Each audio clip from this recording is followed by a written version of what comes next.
you, welcome to Movies and Melanin, the podcast that's all about embracing our inner movie buffs while adding a splash of melanin magic. I am your host, Vershana Dean, aka Movies and Melanin, and I'm ready to take you on an epic joyride through the MCU. Today we're diving headfirst into the Marvels, where heroes unite, villains crumble, and our jaws drop or stretch to yawn. Get ready as we dissect, debate, and discuss all things Marvel with a casual twist and a whole lot of fun. Today, I'm welcoming my special guest, who is one of the main reasons why Movies and Melanin got started in the first place. I would like to welcome Mr. Aaron Randolph.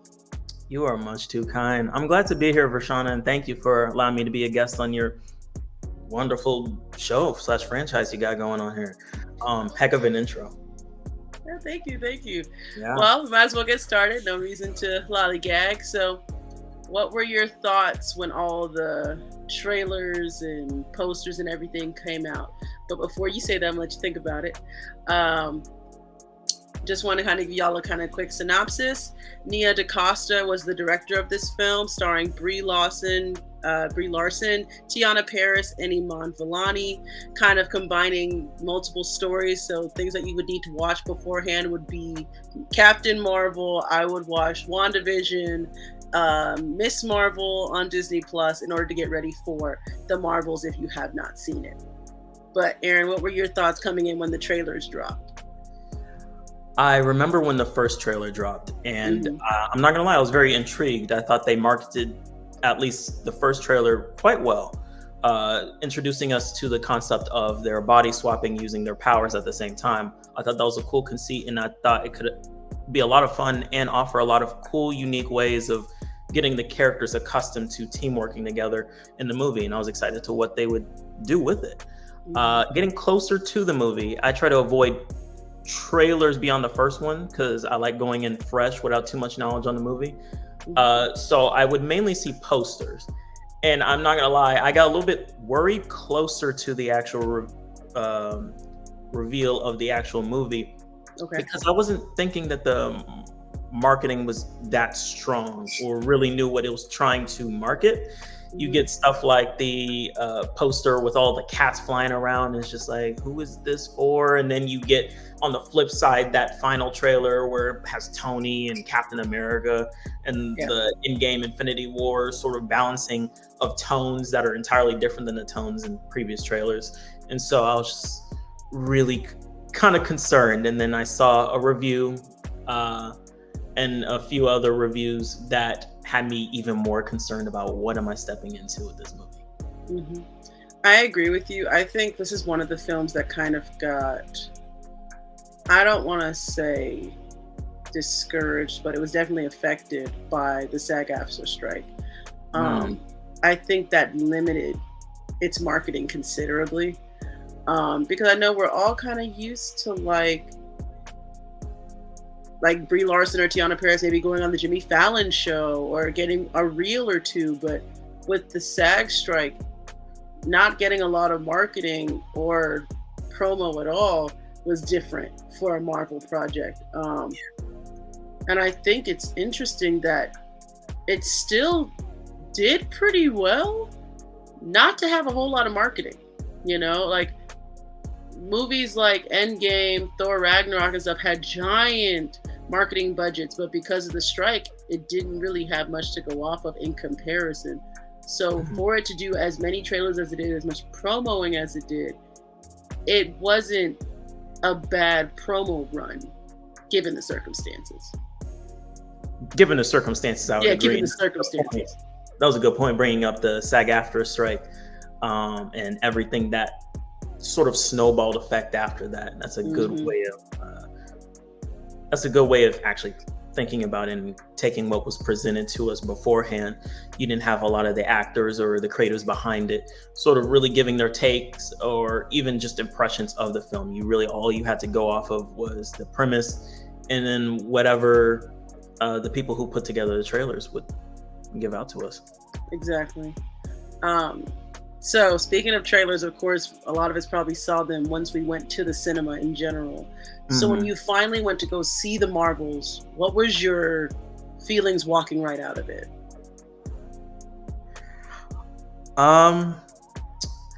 humble, open, transparent.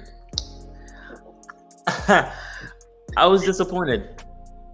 Okay, I, fair. I'm not gonna lie, I was quite disappointed. I wasn't angry. I wasn't, on this whole like woke thing. It's just I really wanted Mhm, this movie to succeed, mhm, and I thought it had a lot of interesting things in the movie, but in its execution, I feel like it faltered and very much confirmed a lot of the early reviews that I had heard. mhm. Yeah, I get that. I mean, I for one, and this is just maybe how I feel. Sure. Um, and I wrote it on my review on Instagram, but you know when someone hypes up something, like this is gonna be really bad, it's gonna be really bad, just get ready, it's really, really bad. And Hmm. then you walk in, you try it, whatever, and it's nowhere near as bad. Hmm. That's kind of how I felt walking out of the movie. Like it wasn't as bad as people were making it. One, Yeah. to me, did the story need some fine tuning? Absolutely. Did the acting maybe need some help? Did Brie Larson need some oil so she wasn't as stiff in the movie? Maybe, but it wasn't as bad as people made it, and had really, really good moments. And again, Thor, Thor: The Dark World, Multiverse of Madness, Thor: Love and Thunder are still some of the worst MCU movies. And don't forget Quantumania. I am including Quantumania even though Kang is in it. Quantumania is a part of that cluster of just bad MCU. I think it like just missed it for me. Personally, I would. There are not many MCU movies that I would place at the level of this one. Uh, Hmm. I would say between maybe Thor: Love and Thunder and this one, I think are sort of tied for where I would rank lowest on the MCU movie That's scale. that's weird. And then with Quantum Mania, for all of Quantum Mania's problems, there were things that I genuinely enjoyed, but Mhm. it had things that I genuinely disliked as well. And it was very just stark things. There wasn't a lot of middle ground, with Hmm. that. Well, I'll say this: I enjoyed things more in this movie than I did in Quantum Mania. It Mm, was one of those after sitting through the movie in the theater. yeah. In Quantum Mania, I was like, "That's it, really?" And this one, I kind of walked in saying, "I wouldn't mind watching this again. I wouldn't." And that's I'm like, that's kind of where or why it falls so low for me. Well, the Hmm. other movies fall so low for me because I'm like, that feeling after will tell me, okay, do I need to watch this again, or can I just be like, I can pretend like I watched it twice and then do a review? Well, tell me, what was it that made you enjoy your experience as much as you did? Oh, for sure. And I know that's probably going to get into the highs of the movie. Um, I enjoyed their and our leads' energy altogether. Okay. I think separately we can definitely critique their performances to a degree, but I Hmm. think altogether they had an energy that made it enjoyable to watch overall. That like we weren't too bored and their personalities weren't clashing too much to where it was like, can this movie be over? Especially because this is the Marvel movie that has the shortest runtime. Hmm. So Oh, really? yeah. So I'm just like, it's not. It Okay. wasn't suffocating. It wasn't a can this movie be done? It was okay. Like the performances weren't bad. I Hmm. think the first major fight when they were originally switching powers the first time is the best fight in the whole movie. I think choreography wise, music wise, action wise, and stakes wise, I think that's the best fight. And it kind of pulls you in of like, oh, this could be fun. This could be interesting. Um, and I think things of like that are what really made it really, really fun to me. And of course, we have a couple other pros, but I want to start getting into yours first before we really kind of dive deep. Sure. My pros in the movie were I thought, with as weird as the movie was, and despite my issues, I have to call a spade a spade. I Hmm. thought there were some pretty unique and fun ideas in isolation as ideas Yeah. that were introduced in the movie. And I know a lot of people had a lot of issues with it in terms of them being either cringe or out of nowhere. But I didn't think there was any idea introduced in this movie, whether in conceit or whether in world or anything, that I thought inherently was bad. I thought it all definitely was cool and could have worked and definitely made it stand out from any other Marvel movie. Hmm. I thought that there were a lot of seeds and templates of good storytelling elements Mm. for each and every one of our three Marvels. I agree with you on your point of their chemistry being really well. As actresses, I think they all, and you could tell just on the screen that they all had a lot of fun with each other, and it really showed. Absolutely. And that's the most important thing when you're doing this whole connected body swap thing. Hmm. And I also second the solid fight choreography. There were some really dope fight sequences, and especially as far as them switching their positions, I thought worked quite well, including certain moments in the first fight. I will agree that the first fight probably was altogether the best. I would probably second that with the final fight. Yes. Yes, absolutely. Um, I will say it because I enjoyed it. I'm a Broadway girl. Okay. I enjoyed the musical Planet, and she was married to Prince Jan, and Mhm. they only sing, and the fact that they said he was bilingual, and that's why he was able to speak English. That I'm like, was cool. I'm not gonna lie, that it's was stuff. cool. It was stuff that like that Yeah, kind of made it for me. I'm like, okay, so I see where they were going. sure. But I do agree there were some things that just weren't executed properly at all. I know we're probably gonna dance around it, but dance around the program here. I see what you did there. Yeah. Thank you. Um, but I think one of the cons, Mhm. as much as I loved the relationship with all three of them together, Sure.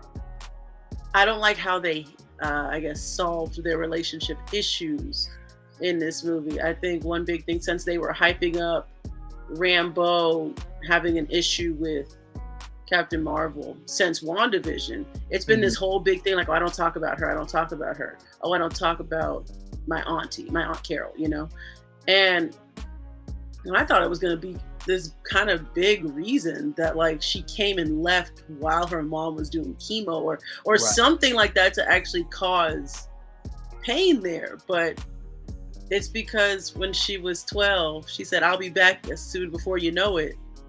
And you were mad? I'm sorry, you've been holding on to that for that long, sweetheart? What else to say? Let it go. Let it go. It's not that deep to hold this, like, I don't know. And maybe it's because she didn't come back, but my issue with that is that she came back and talked to Monica's mom because you saw them on the porch in Louisiana. So it was like, did she just come back and never saw her personally? Because then I understand the pain there.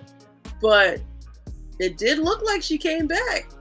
So I'm confused. And it looked like she came back in Rambeau's, her mother's final moments. Maybe that's what happened. Maybe she came back during the blip. I don't know.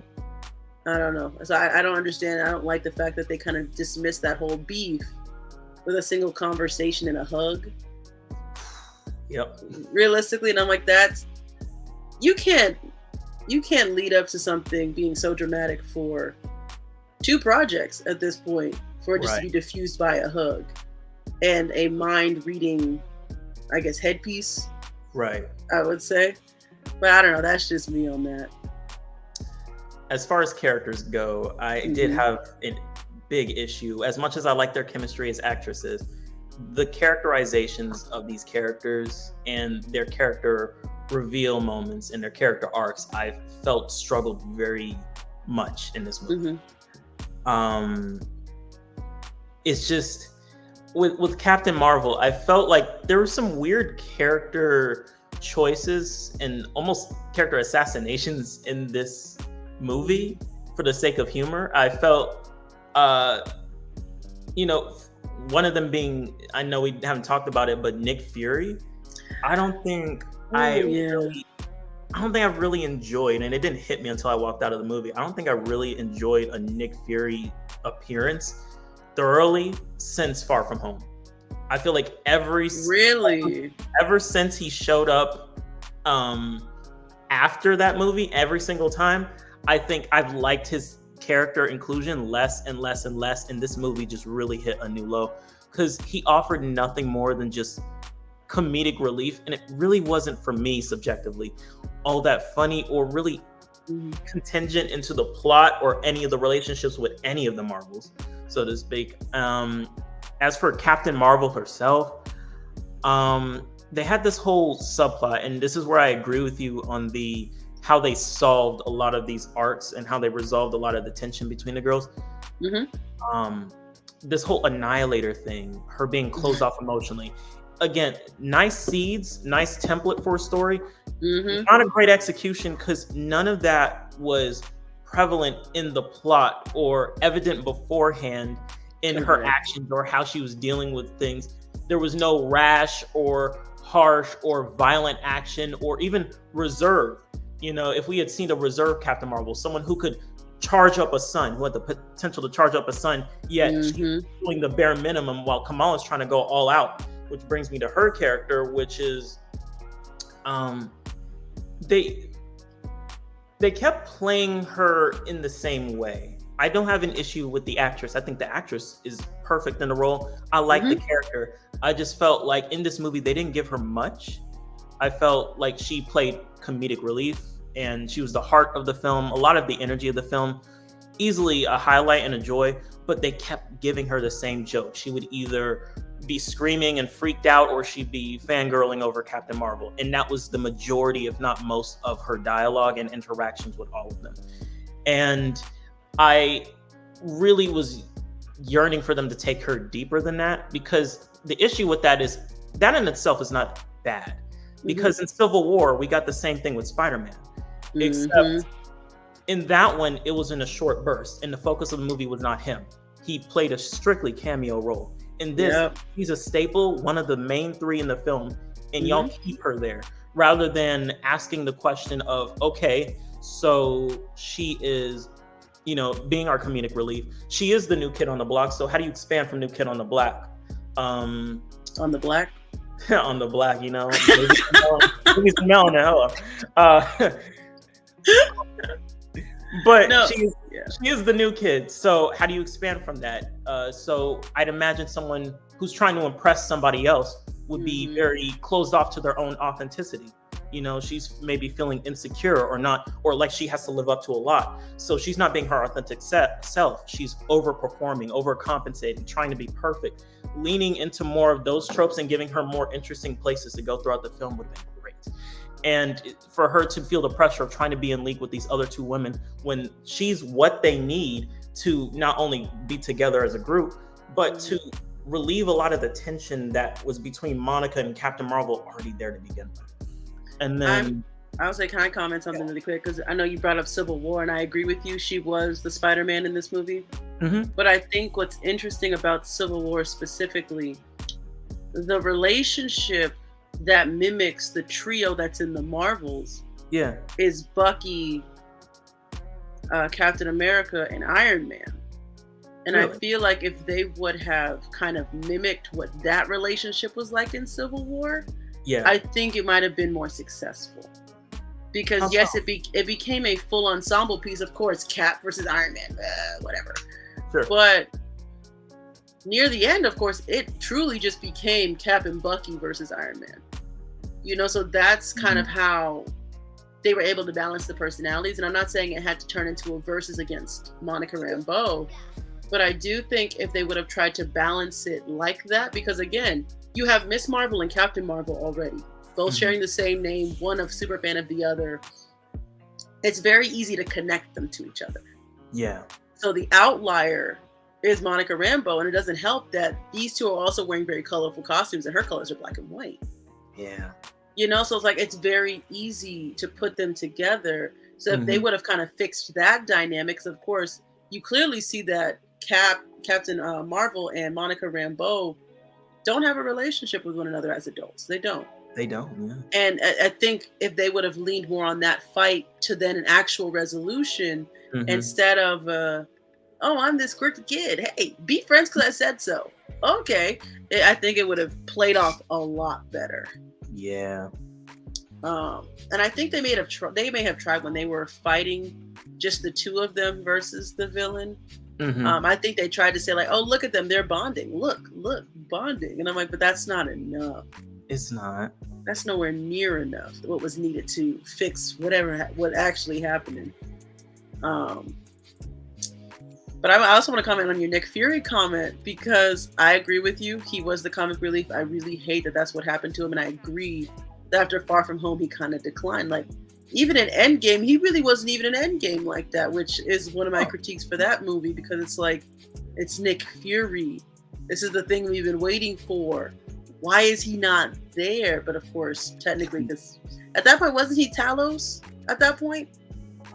I don't even know. I don't know. Secret Invasion. I don't remember. I don't. So many different just nuances. I don't know when became who or who became why. Not when became who. Sure.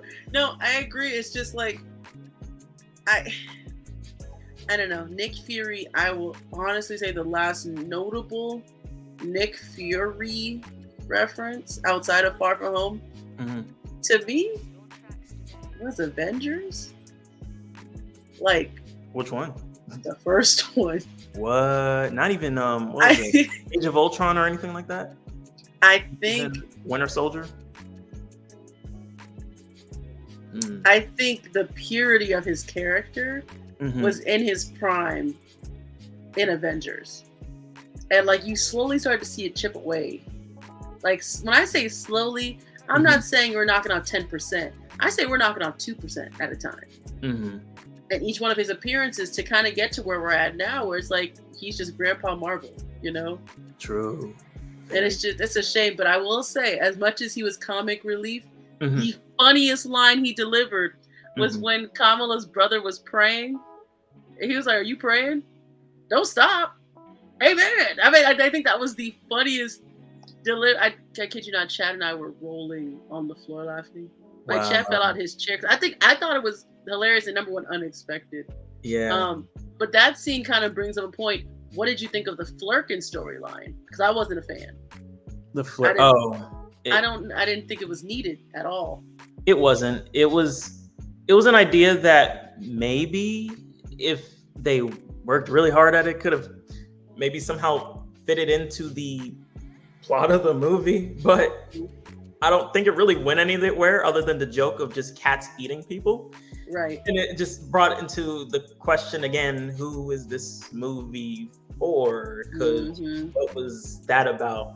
I think you mentioned not feeling like you wanted this movie to be over. I had the opposite feeling. At some point, maybe in the middle of the movie, I was just kind of waiting for it to be done because I just didn't have any. There was no stakes for me. There was no emotional care or really in depth into any characters that really lasted long enough for me to latch onto. And then even with the Monica and Captain Marvel, just issue between the two of them, they got at most 2 scenes, and it really never showed up anywhere else. And I hate the fact that their bonding ended up being a montage. A montage of them just playing games and stuff. It felt so out of place. It almost felt like a behind the scenes bloopers reel of the actresses just bonding themselves. It didn't feel rooted in not only the stakes of what was going on in that universe at that time, but it sort of removed itself from anything believable because they just met one another, and then 2 of them have been at odds with each other for years. Right. So there should be sort of this palpable distance and just unalignment with one another that should span for most of the movies, and there should be an effort on one of the characters but push back from the others, because the beautiful thing about conversation is when 2 roads of a conversation go in perpendicular directions, where they do meet in the middle, but they're not inherently going the same direction because it causes a push and pull effect. And I was missing that with the fun of them switching places every time they use their powers. Do you know how much fun they can have with that? And it just got summed down to them jumping rope. Cobra. I'm glad you said that, because that was one of my biggest things. It's like, y'all are switching y'all are switching places, and I don't understand how you mastered that in 3 hours. I don't get that. Was it 3 hours? That's what I'm just summing it up to be. I don't know. I just know. I'll say this: it wasn't days. I'll say that. And so that's my biggest thing. I'm like, so we're jumping rope. And on top of that, we're switching places while jumping rope, which Yeah. is a cool party trick. I would whip that out on a college campus on a random day, any day. That'd be great. Mhm.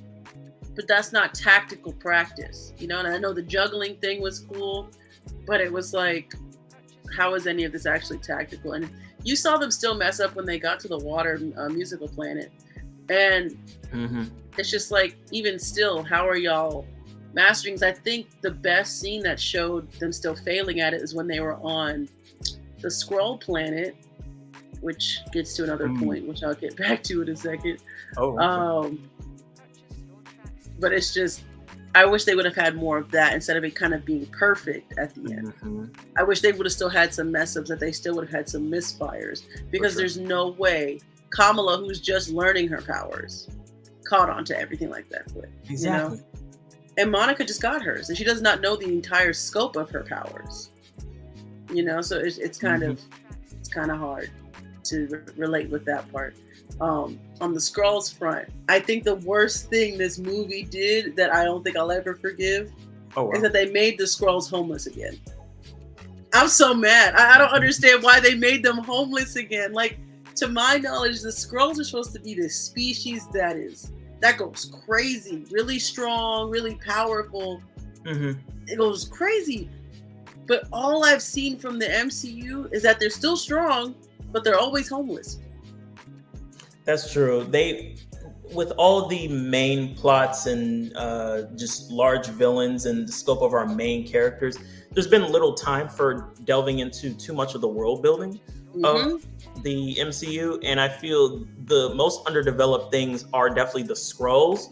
And not for lack of trying. There have been instances where they've tried to go deeper into the scrolls, but I don't think any one of the projects specifically have landed that well, especially in the cultural zeitgeist of everything. And then the Hmm. Kree. I think the Kree get terrible Hmm. underdevelopment. And I don't think this new villain necessarily helped. I Um, agree. it's it was very disheartening to see all those scrolls just kind of get left behind like that. Hmm. And I think it would have been interesting, just even thinking now, to see Kamala really blow up at her over that. Oh Just to yeah. see the heart in Kamala, and just even we keep talking about those two, but now it's just making me think that we keep talking about those two because with Monica, there wasn't much even given for her to have a real role in this movie. I don't think. What Correct. about And the whole, I will say, and the person she was connected to was Nick Fury. She true? wasn't connected to anyone in the Marvels. Her connection was Nick Fury, and that's a shame because Nick Fury was on Earth, or in the space station rather, Mm-hmm. about 80% of the movie. Yeah. So it's a shame that her perfect scene partner was absent. I do hate that for her. Ooh, yeah, Um. that's true. Mhm. Oh, I was gonna say something. No, I lost my train of thought. I'm gonna pass it back to you, Aaron, because I completely lost my train of thought. Mm. Okay, I'll bring up Monica because I think we can Hmm. talk about her. And you brought up the prompt before of standout characters, and for all my issues that I had with her in the movie, it was never her; it was just what the movie gave her. But Hmm. she was my standout character. I think Teyana Paris really she took what was missing and elevated more. She filled in a lot of the gaps. It wasn't enough to really, of course, save the character's role in the film. But I thought there was Hmm. enough interesting there for me to really latch on and really like the depth that she brought to it. And I think one of my biggest issues with the Monica character in this movie is in her execution because there was so much of her dialogue that was just pure science and exposition and just to keep that aspect of the plot moving. But they also did this trope that I really, really hate and dislike, where they have one character talk real smart in science and everything, and then everybody else is just looking at them like, what did you just say? And then they have to explain in layman's terms. And it's just kind of, Hmm. no one talks like that. Unless Right. you're dealing with an egotistical character who is vain or Hmm. completely socially inept, unaware, no one's going to talk in a way where you're trying to communicate and bridge a gap between your mind and someone else's and talk at them at a level they're not going to understand. And I dislike that trope so much because it's just it shows sort of the filmmaker's hand at play rather than me seeing characters talking to one another and believing these characters. It takes me out of my own immersion. So that was part of it. And then they missed an opportunity with this film, especially towards the end, spoiler alert, where she sacrifices herself. And I was just like, this, like just making hand motions when she did it. Cause I'm just like, that came out of nowhere. Correct. Didn't do anything to really set that up or justify it. If anything, I thought after the movie, I'm like, why didn't she play a big sister role to Kamala? Why, with her grievances against Captain Marvel, didn't she try to lower Kamala's expectations, only for Captain Marvel to surprise both of them and for their union to be made even stronger through that? Why was it that, I don't know, why was it that she sacrificed herself, but before she did it, why wasn't there a conversation between her and Captain Marvel? What you did with me, why don't you fix that with this new girl who obviously looks more, just that full circle of character where she's trusting her with someone else and she's giving her the opportunity by covering for her mentor's mistakes as the Annihilator. You annihilated this person's home through your own actions. I'm going to fix your mistakes, but you got to fix your mistakes through her. And that could have been a beautiful passing of the torch of mentee to mentee, honestly. That's what you often see in a lot of movies, really, especially having to deal with passing of the torch. It's usually from mentor to mentee, but I think they could have used her a lot more effectively. I agree with you, and I think that was my biggest down when it came to Monica Rambeau, because I'm a partial woman in STEM. Hashtag Divya. I love Divya Dream. Right. And so, like, hearing her be the most intelligent person in the room, I know it's a trope, but I also didn't mind it fully. What bothered me is that you're going to make a woman so intelligent with no common sense. Like, why would you close the portal on the other side? Why would you do that? Why would you excuse me, you just talked to me about portal reconfiguration and quantum leaping, and you're on the other side, ma'am. I always knew I had to stay. The devil's a liar. No, you didn't. No, you didn't. That absolutely not. No. And it hurt my feelings. I'm like, no, why is she being sacrificed? Did the post-credit scene make it worth it? Maybe. But not worth, like, not justifiable enough.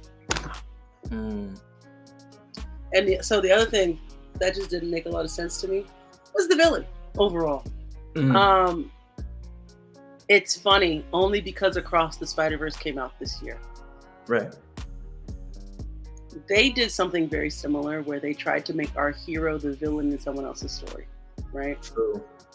And Spot was a way to show us how to do it, because it made it the motive, but overall it also lined up perfectly with what he was already doing. You know, like the studies of multidimensional travel, he was already doing that. And then the bagel happened. For sure. The thing with this, I guess they already had a world and already had an ecosystem and everything, but I don't understand making Captain Marvel the villain with no lead up. You know, like over the galaxy, she's a hero. Not once have we heard she's a problem. Not once. At all. And out of nowhere, a no-name villain, like a real no-name villain, has a problem with her and starts a personal vendetta against Captain Marvel that didn't make a lot of logical sense if we're talking about the health of her planet. Because her taking the Earth's sun, you doom an entire planet when there are planets in the galaxy that have like 10, 12 suns that you could have taken one. Yep. You know, like it's logic like that. Like, I dried up an entire planet that is only tied to you because you married their prince. Like, what? Like, why? And she's never there. You know, like, it's not like she's there on summers like Persephone and like Hades. You know, like, it's not like it's that kind of relationship. It's I got married for politics and left. So it's like was it really that important that you take all of their water? All of their water. And your planet isn't suited to to fit a planet that has 99% water, Hmm. and your planet probably took maybe like what? I'll say 50%. So there's some extra water that you're taking on that should flood your planet realistically, in my head. That's In true. my head. So I'm just like, it's not making a lot of logical sense. And so I want to ask you, do you really think the villain was necessary, or do you think the story could have been changed to not have a villain at all? I hadn't considered that. I don't. I wouldn't say the villain wasn't necessary. I just think the villain wasn't given much thought as they should have. Mm-hmm. Um, I truly think that, as far as the villain goes, my biggest gripe is that she was very generic. And to your point, there was a lot of context of I'm trying to hit a personal gripe with Captain Marvel, but we as an audience aren't that accustomed to Captain Marvel and her adventures out in space. Correct. There's a whole just movie or mission or even just several episodes of something missing where we don't have that context and we don't understand what makes these things so personal to her. So Mm-hmm. why are we going to care when she's threatening these things? And even more so, we're cutting away from a lot of the consequences of her taking these resources from these planets. Mm-hmm. And so we're not seeing the other side of that scenario. So in other ways, I think a villain does help centralize the goals of our characters towards something in this movie. So I wouldn't say removing the villain, unless you could definitely workshop this to me if there is another alternative of giving all three of them a singular goal to accomplish throughout the movie that they could follow, or have a mystery towards that would get them from point A to point B in everything that the movie follow. Well, I feel like if we change the villain, it changes the entire movie, obviously. Sure. But for the entire movie, in a way, I don't think I realized fully until, of course, when I talk about it. Mhm. Because I think that it would have to focus on mentorship and sisterhood, Yeah. and I don't think that's a movie anybody would want to watch. And I Really? think that might have been because it's a superhero movie about friendship. Like we already got Captain America, well, the Falcon and the Winter Soldier, rather, Hmm. talking about human relations in that manner, like down to earth things. And it's like, I think Marvel fans enjoy the violence, the villain, and the journey more than its emotional stakes. Like, I Hmm. feel like at this point, Marvel would do better just having a heavy hitter movie. Like, no emotional stuff, just heavy hits the whole movie. And I feel like that would sell more than anything emotionally. So in order to make the movie better, I agree with you. What I have, um, Miss Marvel be the connecting force between Captain Marvel and Rambeau. Absolutely. I think I would have really eliminated Nick Fury into just or minimized him just to a cameo. Hmm. I don't think he needed this much of a role, and I think that's why he became the butt of every joke.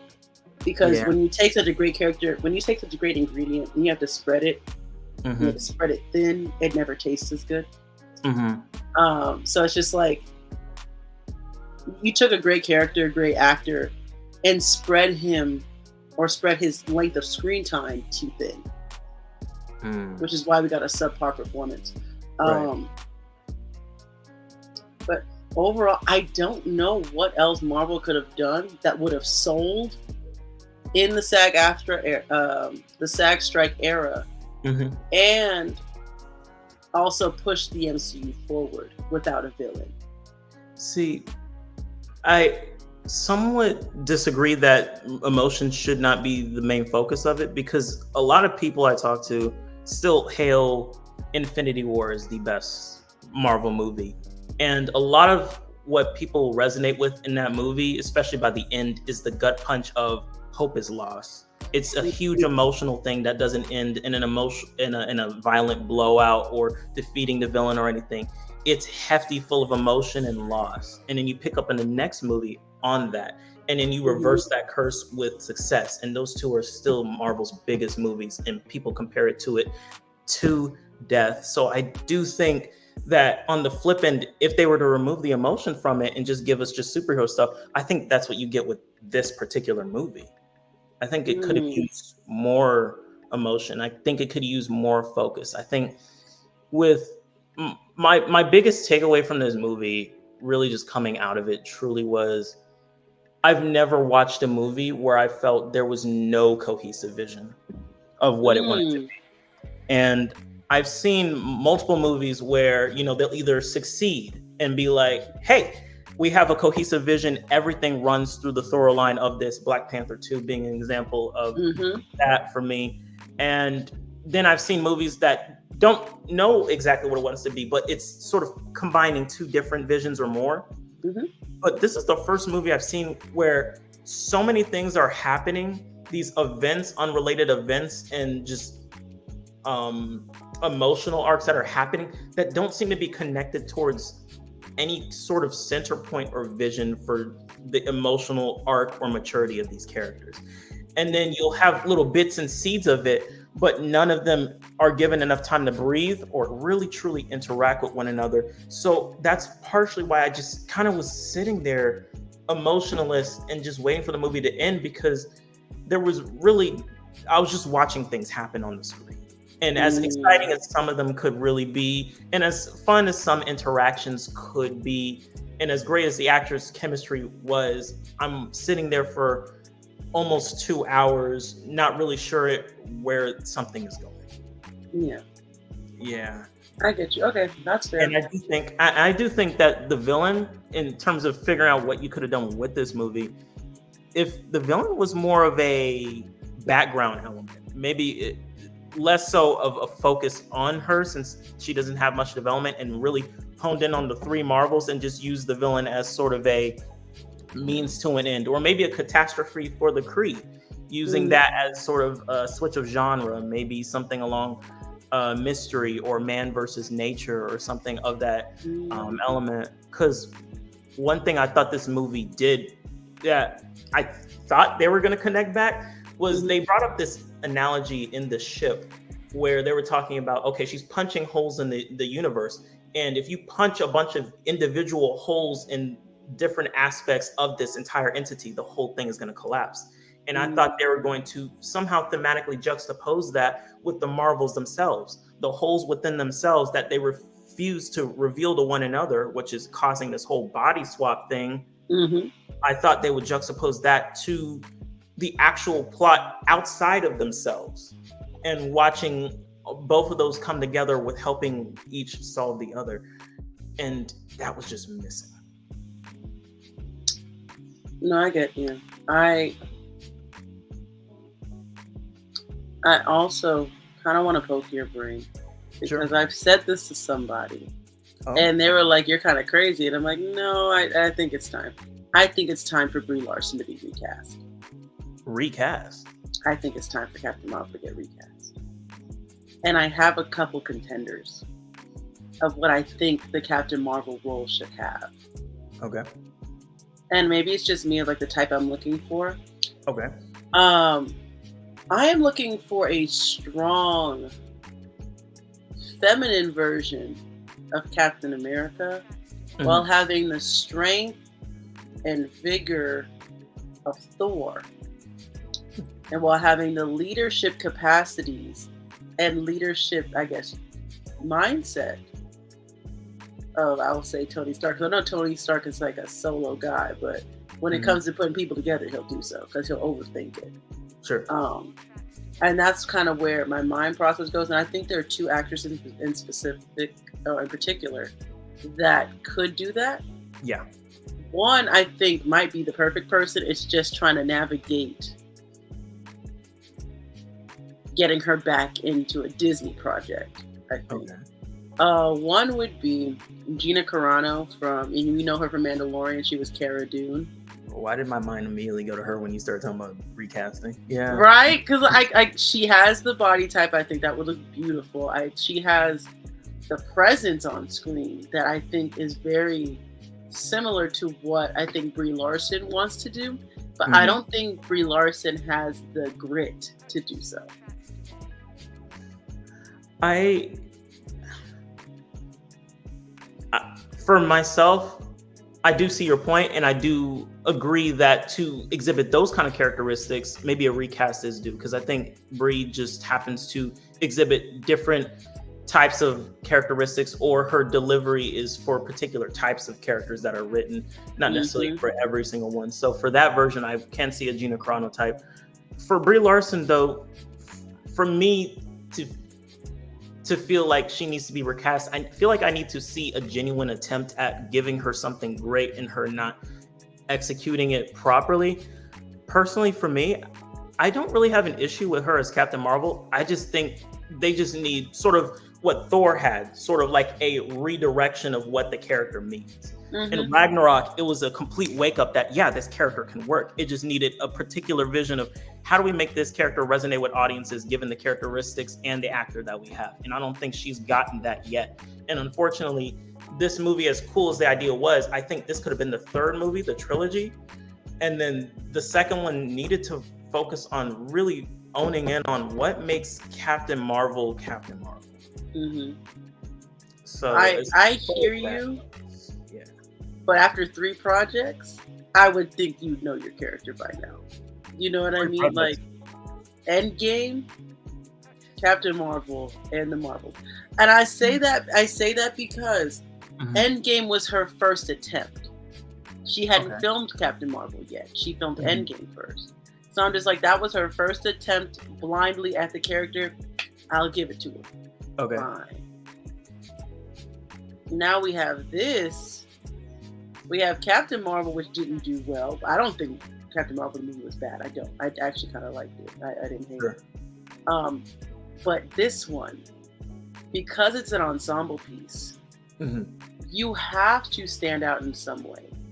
Mhm. And because she is so stiff, Mhm. I don't think these projects fit what she's going for. Because I've seen her in other movies, and her Mhm. range is spectacular. She has a great acting range. I just do not think this is the industry for her, or this is the franchise for her. I don't. And it's funny. I feel like she would do a lot better in like a Lord of the Rings type franchise. Hmm. Why is that? Well, again, I feel like she would just make a really nice elf. I think like with her stature, with her presence on screen, I just think she would do well better in Lord of the Rings than she does in the MCU. Mhm. And the other person I was thinking about outside of Gina. Gina, thank you, would be Yeah. Gwendolyn Christie, who was in Game of Thrones and Captain Phasma in Star Wars. Gwendolyn Christie. Tall woman, very blonde. She was also in Wednesday. She was like the headmistress in Wednesday as well. Her. Hmm. Ah. And so I knew her first Game of Thrones, Mm. 100%. I love Brienne of Tarth, and do I think she'd be comfortable in a superhero role? No, but do I think she has a stronger grit than Brie Larson? Absolutely. And she's tall, so that presence on screen would be crazy. Hmm. I'm open. I just Hmm. I do think I want to see just one good hurrah at her character, because between these two movies, this one wasn't really focused on her. The first one was hit or miss with a lot of people, and then Endgame, Hmm. I don't think it was long enough to really get us, because she wasn't the focus. I don't think it was long Yeah. enough to really get real in depth on her character. As you mentioned, Brie Larson has quite a bit of range. She's a talented actress. So to Hmm. get her a script and to get her a characterization that she can really vibe with and showcase so much of that, I think would be great to showcase the character under a new light. But unfortunately, she hasn't gotten that yet. And there's been Yeah. so much discourse around her character. As far as recasting her goes, that really will come down to Marvel. I don't know what her feelings are about these projects so far, or this character. From my understanding of rumors, she's not big on doing this for too much longer, so maybe there will be room Hmm. for that. But on the off chance she does continue, I really do hope she does get something. Um, as far as this character goes, that really showcases a better light. I do understand Monica in the comics to have taken on the role and the mantle of Captain Marvel. So even if it doesn't come down to a recast, and even if she does leave the MCU, I think bringing Monica back in some form or fashion, she could sort of take up her old mentor, her old, Auntie Carol's mantle. And I do think they could find a way to be fitting. Because honestly, to me, the best scene in the movie, that post-credit scene, I'm not gonna lie. I want to say we gotta get to it. We gotta get to it. Even aside from the obvious Easter egg that is mind-blowing just to even exist now, I thought she stole the scene for me with how she reacted to seeing her mother again. That's where I felt emotional grip. I'm like, can we get more of this scene? Can we get this longer? I really warmed up to Monica's character, and despite what she wasn't able to do in this movie, I think as endeared as I am to her, I think they figured out their groove with who she's supposed to be. And I'm very much looking forward to what they continue to do with her in this whatever multiverse. I know it was kind of contrived, her just happening to rip a space-time hole into another universe. But I'm gonna let it slide because I mean it gave us an interesting scenario, It did, and I want to ask you, because I love Lashana Lynch, who plays Monica Rambeau's mom, Captain Rambeau. I'll say Captain Rambeau the first. I love Lashana Lynch from Woman King, the 007 movies, as well as the Matilda musical that came out, I think, last year. I just enjoy her presence on screen. And I'm wondering if they're going to allow her to actually have some action in some upcoming projects. Because I thought after Multiverse of Madness that would be her last time in a Marvel role. And I got sad, obviously. But to see her back and kind of in a Captain Marvel reincarnate, it's like, oh, so are we cool? Are we okay? Cool, great. Have this girl as binary. I'm like, what? That's busted. What? And she could be a good mentor figure in a very sort of crazy way to Monica in terms of figuring out the scope of her powers. Oh, absolutely. And I think it would fix. I think it might also not even fix, just kind of help. Because I talked about Monica's screen partner being Nick Fury in this case. I think with someone like her to bounce well off of, I think it would be nice. Give me 1 second. All right, so before we kind of log off, is there anything you would have changed, like tangibly? Anything you would have altered or changed overall, reworked?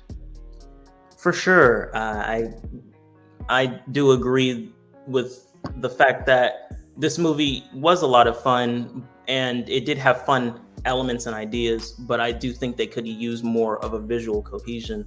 One scene in particular, or just creative element in particular, the musical planet, I didn't think that was a bad idea. I thought in its way it kind of it was executed, made me cringe a little bit, but I think there was room for it, and I think there were jokes for it. And I do think it could have been used for the characters, and you could still have the cohesion. You could have character-driven moments. You could have Easter eggs, and then you could have more questions that lead into further scenes. So I probably would have reworked it as, so rather than a montage of them trying to figure out how to do the body swapping thing, have them in an early mid-movie conflict with this villain, and they just can't figure things out, and it pushes Monica and Carol to a point where they're at tension. They're just not in accord. They're not speaking to one another, and it puts Kamala in this awkward place. We zero in on Kamala and her really realizing the scope of the fact that, oh my gosh, my hero's not who I thought she was. And if this is how she treats someone who's close to her, how is she going to treat me? So they get to this music planet, right? And it's a direct, just flip a switch from the previous tension that we had. And then the kid in Kamala, since she is the heart and center of this movie, have her push both of them deeper into the cultures of the planet. We learn a little bit more about Captain Marvel. Maybe she does have some ties here that could be delved into a little bit further, and allowing Monica and Kamala to see a little bit more of the human side that Carol herself is trying to hide. And then as you continue to go deeper into this musical planet, and into the culture and inspired there, in the comics, Monica gets her original costume, from what I understand, as a Mardi Gras leftover costume. Really? Uh-huh. There's a run where she teleports and there's leftover Mardi Gras costumes, and that's how she gets one of her early costumes. So I'm thinking, you're in this musical planet. It's similar in its sort of conceit to Mardi Gras.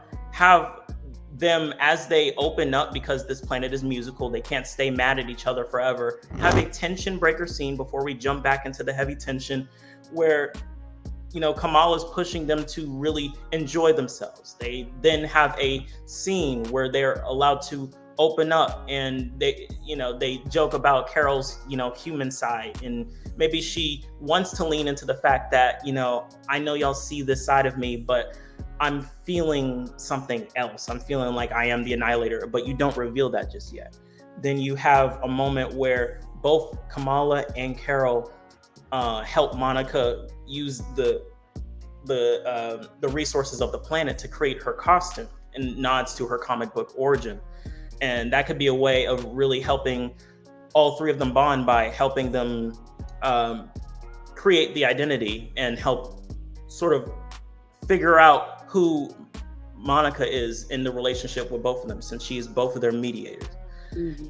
And then as you have that tender moment, and Bree's Carol Danvers, Captain Marvel, is about to reveal sort of the trauma that she's had for a while, and her whole Annihilator thing. That's when you cut it short and have the villain come in and interrupt the scene.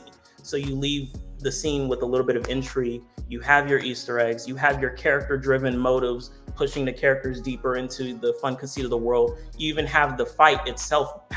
You're in a musical planet. Why wasn't the fight musical? Like, hello. Oh my God. Use all of your elements together and have them towards the actual unification of ideas. And I think this movie's theme really could have been what happens when you fail as a mentor. I don't know, correct me if I'm wrong, but I don't think the MCU has really delved into failed mentors yet. I think that could be an interesting angle to take, and the redemption of that. And in turn, in a meta sense, it would be redemption of Captain Marvel herself. A lot of people didn't like her outing. So as a redemption, as a new mentor, gives her a new element to work with. Kamala being the heart that, closes the gap between the two, makes us like her character more. And it also centers around Monica, who definitely needed some screen time and some character development, and could have been a Easter egg towards, the comics and her original origin. I think that's probably what I would have done to rework things. Well, I think, number one, you better copyright that so nobody steals that from you. I mean, this is my copyright right here. This is my trademark. This video. Literally. Recording. No, I think you provide a lot of good points, and I do agree on the expansion in the musical world, because that was kind of like a hop, skip, and a jump, and we were out. So I definitely agree, and I had no idea about the whole Monica Rambeau thing, and Mardi Gras. I kind of want to look into that on a real note and look into that comics. I have been slacking on me reading comics. I think the last comic I really read was DC's Injustice. I think that was the last real comic I sat down and dove through. Shoot. Which is crazy, because that came out 6 years ago? 5 or 6 years ago? Jeez. That was a long time ago. That is... Yeah, you said Injustice. Really 6 years ago already? Maybe it feels like I'll say 4 to 5. I'll say 4 to 5. Okay. Been slacking on the comics too, so I understand. But okay, so overall, with all of our critiques, our pros, our cons, our everything, what is your final rating out of 5? Out of 5? Out of 5.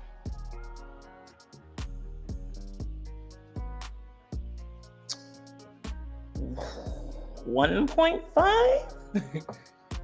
So a 3 out of 10. Is that what you're saying? Yeah, it really messed me up by having all the pieces there to have a really powerful movie and the execution just not really adhering to any given vision. It was the experience of the movie that really dragged it down for me Mm, rather than. And as much as I want to give it to the pros, I just can't ignore that because I was taken out of my immersion. I'll give you that. And I think my mindset, which is why my rating might have been so high, and I think I should have been realistic about what was on my paper. Hmm. Um, it was just because of how much I enjoyed it. Hmm. And like I said in the beginning, once somebody hyped it up to be so bad and it was nowhere near that to me, Hmm. I think that's what kept it at a 3.5. If I wanted to revisit, I would definitely keep it at maybe a 3. Hmm. Definitely a 3, maybe a 2.5. But to make it overall 6 out of 10. Um, because I still think, as many cons as there were, Hmm. I think there were enough pros that, number one, pushed the story forward for the franchise. Because even though it's an individual project, the goal of it is to push forward the entire franchise. For So I sure. still think that there was enough done in the project to push it forward, which Hmm. is why I think I'm probably going to stay between the 3 and 3.5 out of 5 range for this movie. Okay.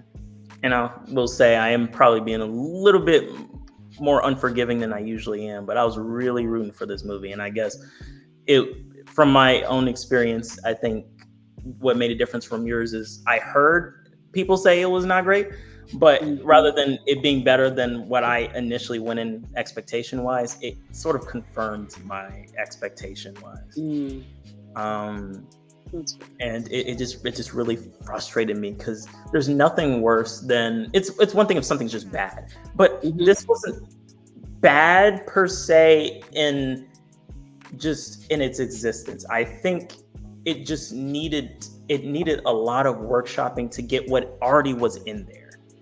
It's Yeah. worse when you have the ingredients for the cake and you have the recipe, and then you just ignore the recipe and then make your own convoluted thing and undercook it. That's kind of Mm. what I felt about this. Oh, and I get that 100%. Like I said, I'm never gonna say it's the best Marvel movie. I won't. But there are worse ones. there are worse ones. And so Hey, eventually, I am gonna have to do a MCU rating system please and do. rate them from 1 through however many movies are in the MCU at this point. Which I will say is commendable. 'Cause I will say that I think when we have to talk about the state of the MCU before we finalize and wrap up.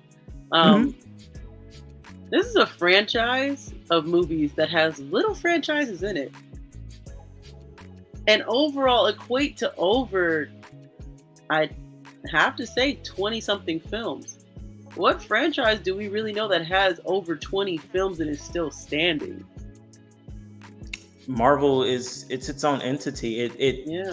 It changed the scope of what blockbusters are. It changed what movies are. Hmm. There were franchises, and I think the Universal Monster franchise tried something like this before, but Marvel really Hmm. was the first one to get it not only off the ground, but to continue for this long. And I'm really hoping that in their little break that they're taking over the next year or so, that they really sit down and just zero in on, yeah, we're building this universe, yeah, we're taking chances and trying new things, but we can't forfeit audience experience and we can't forfeit quality of story over our Easter eggs and having the studio involved in so much of the production. We got to let the artists behind the films really have their voice Hmm. and have the studios back it up in the proper Yeah. manner. I believe so much that this movie actually had everything in it already to succeed. Hmm. It just did not capitalize on what it needed to, that I think so many of the earlier phases and earlier projects managed to. I get that. And I will say, when the time comes, Marvel Yeah. finishes their break and honestly takes a beat to say like, hey, we had 10 years worth of films and a captive audience. Let's Yep. restart. And when they actually restart, I would like them to restart with Blade. Since Blade kind of saved the MCU back then, it would be nice if Blade was the one to save them now. That would be poetic. It would be so poetic. Have you heard about the news around that film recently, though? I have, and I think it's for a reason. I do. I think that because Blade saved the MCU so long ago, or Marvel so long ago, that it needs to have the right story, it needs to have the right director, and it needs to have the right people in place to get it done. Yeah. And so I think if they really thought about it, they reworked the MCU. We led up to Thanos. Great. Yep. If I saw that they're trying to rework it to even target the MCU towards Doctor Doom, that's fine. Because then we could do a whole new 10-year lineup. Right. Leading up to that. Restart it, kind of, sort of, like, just make this like the weird middle point of Marvel. This is like the weird cousin. Like, I'm like, okay, yeah, you're here. We see you. And then just kind of leave that right there. And then start over. Yeah. What if, you know? Absolutely. Like, this was a bunch of, I have ideas. And that's fine. That's fine. But, yeah, I would like for them to restart with Blade overall. And I agree with you. It would be very poetic. But that's a wrap. This is our first episode of our first season as we reviewed the Marvels. Aaron, if people want to find you and to extend their conversation with you, how would they find you? You can find me on Instagram, Blazing Artist. As if you're on the video, you'll see down below my name. And for anyone just listening, BLAZENARTIST on Instagram. And of course, for those that are listening for the first time and they want to extend the conversation with me, I am Prashana Dean, aka MoviesxMelanin. And you can follow me on all social media platforms: TikTok, Instagram, Threads, YouTube, and now Spotify. And that is MoviesxMelanin. So that's MoviesxMelanin. Movies and Melanin. Y'all definitely follow her. Y'all definitely follow her. More great things to come from her. Heck yeah. But Aaron, thank you for coming. I appreciate you so much. As poetic as this is, because you're my person, so I appreciate you so much for coming. I appreciate you for having me. But I will see y'all later. Peace.